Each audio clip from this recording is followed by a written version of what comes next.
Kung minsan, marami tayong nakakasama sa buhay natin na hindi mo aakalaing tatatak sa'yo. Yung iba, sasaktan ka. Yung iba, sasaktan mo. May pagbibigyan ka ng aral. At sigurado namang may magbibigay din ito sa'yo. Pero sa kabila ng lahat ng ito, huwag kang matakot na palaging sumubok. Marahil ito yung naituro sa akin ng isang malapit na kaibigan nang hindi niya namamalayan.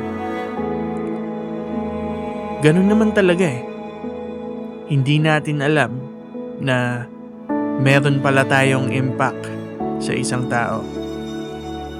Kung minsan nakala natin wala lang tayo dahil wala tayong pera, dahil feeling natin maliit ang tingin sa atin ng iba.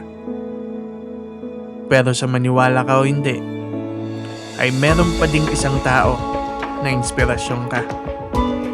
Kaya palagi mong piliin na maging ikaw. Huwag mong isipin kung anong sasabihin sa'yo ng iba kasi pare-pareho lang naman tayo eh. Hindi tayo perfecto.